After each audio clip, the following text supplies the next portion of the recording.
Hello, sweetheart, and welcome back to Zoe's Bedtime Stories. Tonight, we're trading the enchanted forest for the concrete jungle and a classic tale of rags to riches for a story of interns to influencers. Settle in, let your shoulders drop, and allow your imagination to clock out as we delve into the world of Cinderella. And don't forget to subscribe before we start. Once upon a time, in the gleaming glass and steel towers of sterling innovations, a company so cutting edge, lived a young woman named Cinderella. Now, Cindy wasn't exactly living in an attic, but her existence as the company's most overqualified and underappreciated intern certainly felt a bit servile. She was beautiful, yes, with eyes that sparkled even after 15 hours of data entry, and a smile that could genuinely brighten the notoriously grim office. But her days were filled with tasks usually reserved for a very well-paid personal assistant, or perhaps a particularly diligent robot. Fetching artisanal lattes, organizing color-coded spreadsheets that no one ever looked at, and, on particularly special days, unclogging the communal coffee machine. A true modern-day Cinderella, indeed. Her tormentors weren't wicked stepmothers or jealous stepsisters, but a far more insidious breed, the cruel director, Miss Evelyn Grimshaw, and her two equally venomous senior associates, Tiffany and Brittany. Miss Grimshaw was a woman whose ambition was only outmatched by her perfectly coiffed hair and her ability to make a simple "good morning" sound like a disciplinary warning. Miss Grimshaw said, "Cindy, darling, my latte is lukewarm. Are you sure you understand the delicate art of temperature control? And where is that Q3 report? It won't file itself, you know." Tiffany and Brittany, meanwhile, were two peas in a pot of designer labels and passive aggression. They spent their days perfecting their Instagram poses and delegating their actual work to Cindy, all while whispering snide remarks about her sensible shoes and her lack of a power purse. Tiffany said, "Oh, Cindy, you're still here? Don't you have plans tonight, like sorting paper clips?" Brittany said, "Darling, some of us have actual careers to build, not just filing." Cindy would just smile a little tiredly and push another stack of folders. She knew her worth, even if they didn't. She knew her talent, even if it was currently buried under a mountain of administrative tasks. Then came the announcement that sent ripples of excitement and envy through the entire company, the annual Sterling Innovations Gala. This wasn't just any corporate event. This was the event, hosted by none other than Leo Sterling himself, the company's founder, a tech visionary, a billionaire by 30, and according to every magazine cover, impossibly handsome, the kind of handsome that made you wonder if he was secretly a Greek god in a bespoke suit. The invitation was exclusive, only senior staff and top-tier clients. Cindy, of course, wasn't invited, but she yearned to go. not just for the glamour, but for the networking, the chance to finally be seen, to prove herself beyond the coffee machine. And let's be honest, a tiny part of her wanted to see if Leo Sterling was as utterly captivating in person as he was in his Forbes profile.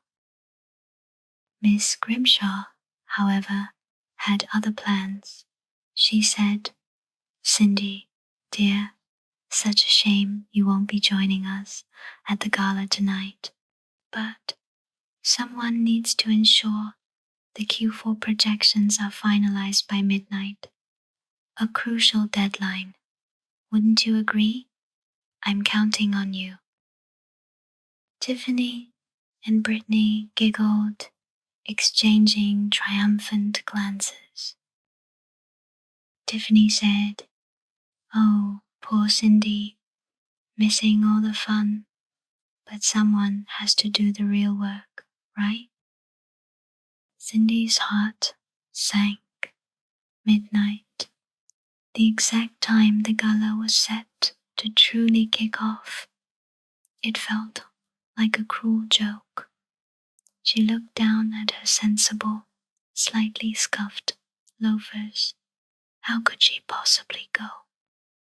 As the office emptied and the sounds of excited chatter faded, Cindy slumped at her desk, surrounded by spreadsheets.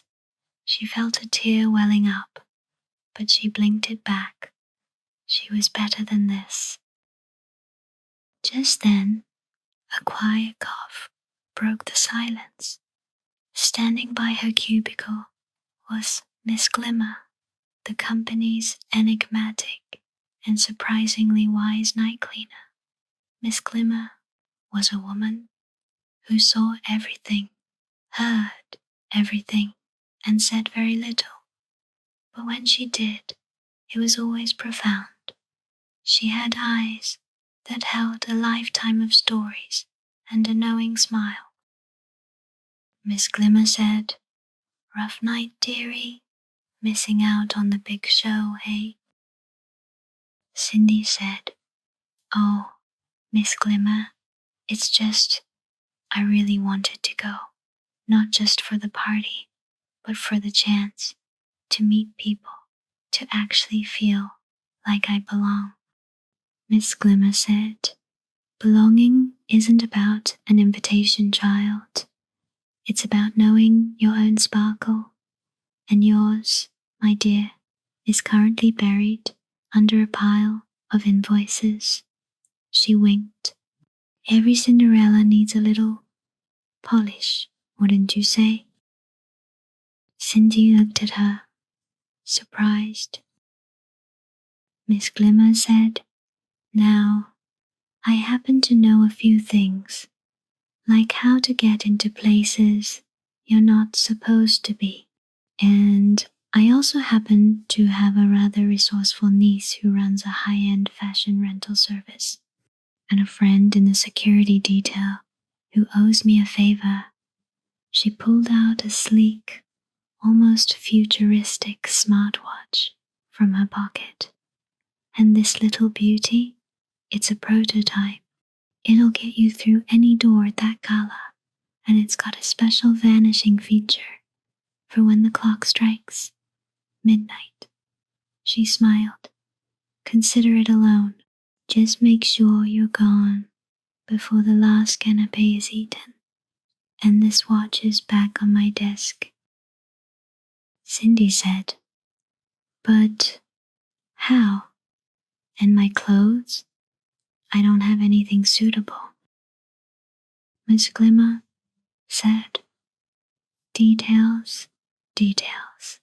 My niece is just down the street. She's expecting you.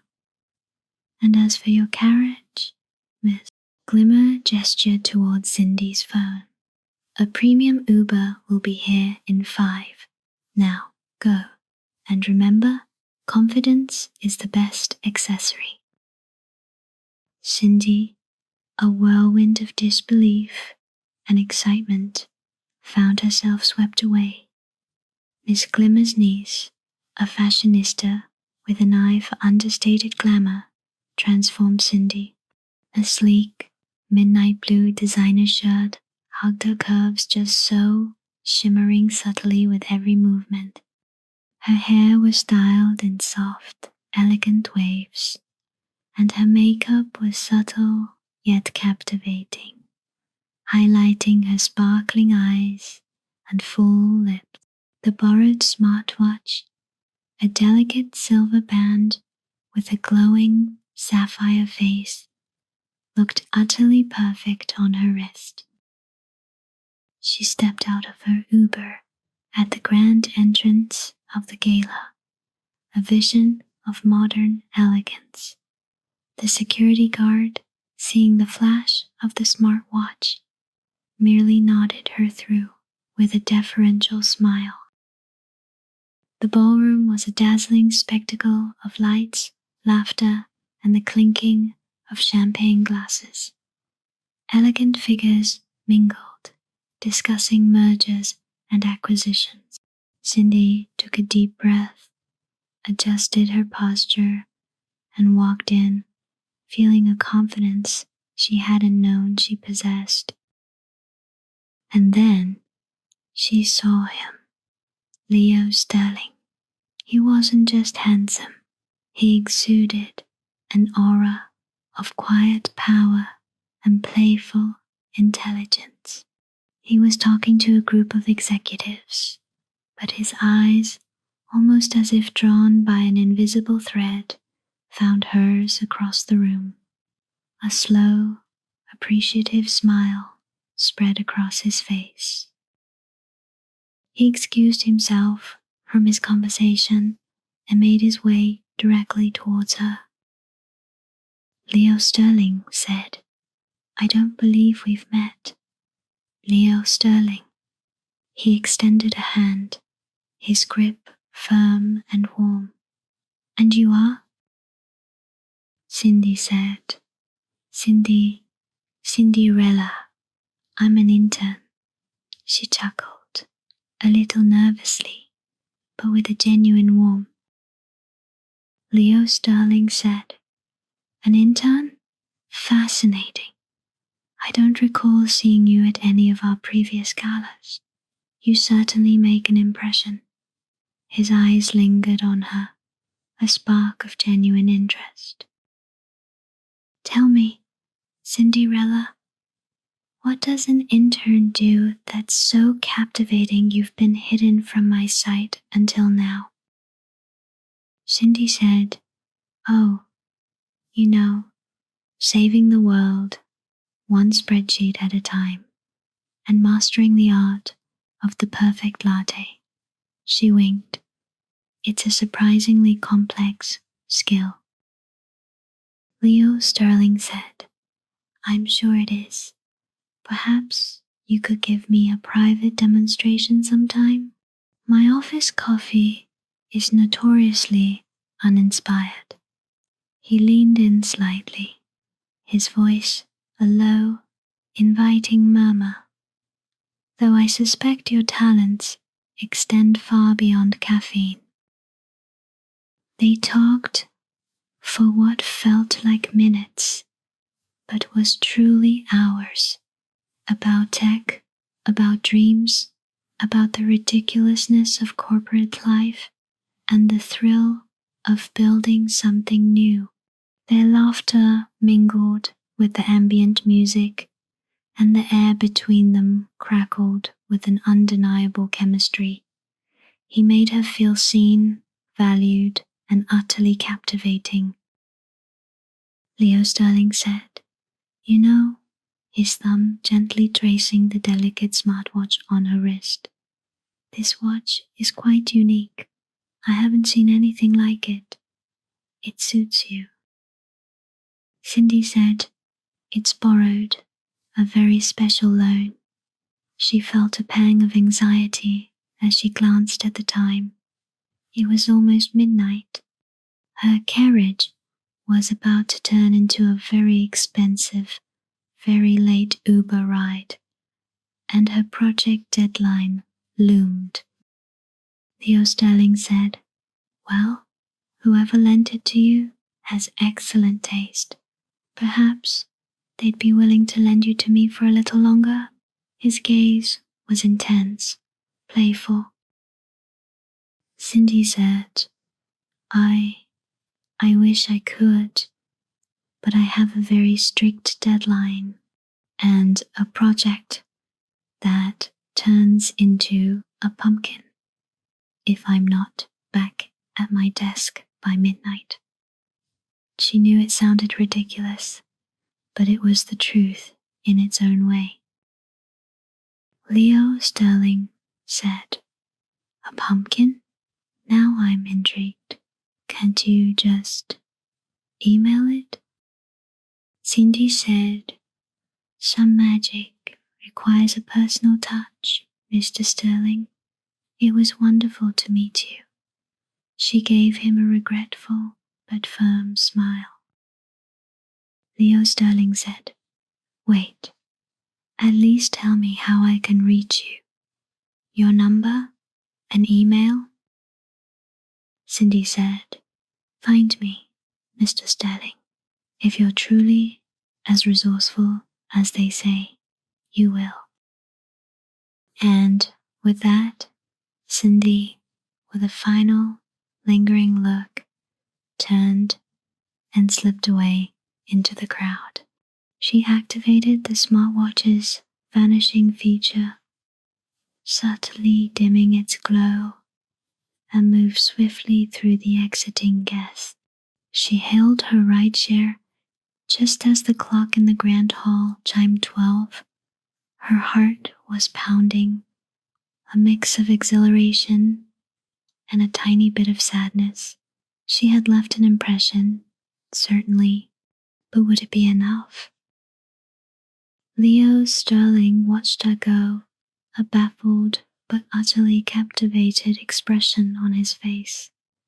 He'd never met anyone like her. He glanced down at his hand. In his palm, nestled between his fingers, was a small, sleek object, the sapphire-faced smartwatch. It must have slipped off her wrist when she turned.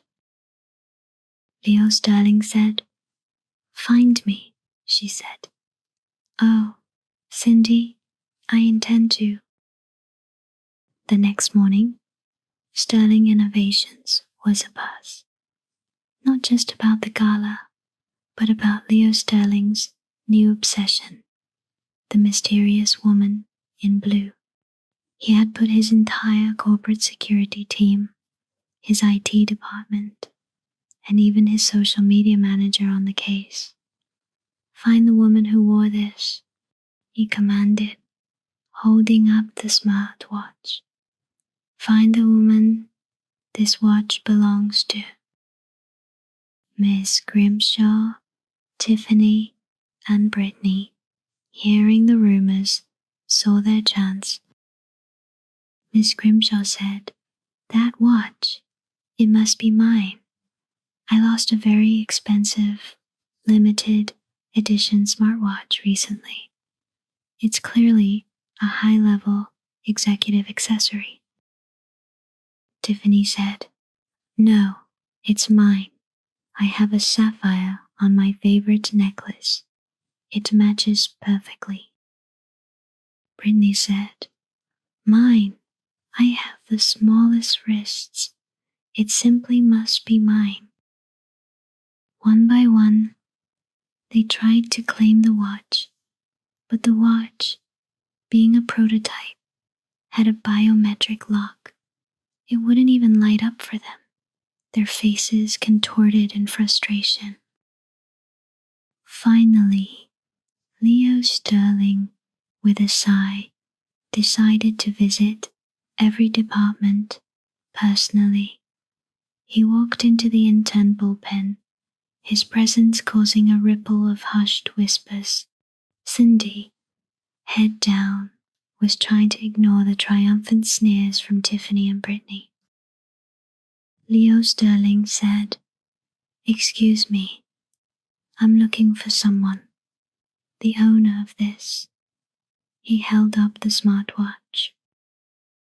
Cindy looked up, her eyes widening, her heart leaped. Leo Sterling said, "It's a unique piece, and it seems to have a very particular owner." He looked directly at Cindy, a knowing smile playing on his lips. "Does this perhaps belong to you, Cinderella?" Cindy said, "Yes. Oh yes, it does. It was a loan from Miss Glimmer. I must have dropped it." Leo Sterling walked over, his gaze never leaving hers. He held out the watch. As Cindy reached for it, her fingers brushed his. The watch, as if recognizing her touch, glowed with a soft sapphire light. Leo Sterling said, "It seems we have a match and a very important project deadline to discuss." He winked. "Perhaps over dinner? My treat. No pumpkins involved, I promise." Cindy said, "I'd like that very much, Mr. Sterling." Leo Sterling said, "Please, call me Leo. And I have a feeling, Cinderella, that this is just the beginning of your story." And so, Buttercup, Cindy finally found her place, not just in a big company, but right where she was meant to be. Sometimes, the most magical transformations happen not with a wave of a wand, but with a little help from an unexpected friend, a dash of daring, and the courage to show your true sparkle. As you drift off to sleep tonight, remember that your own unique brilliance is waiting to be discovered. Let your dreams be filled with ambition, charm, and perhaps a very handsome tech mogul. Sweet dreams, honey. And don't forget to subscribe. You know we'll meet again in the next one. Bye.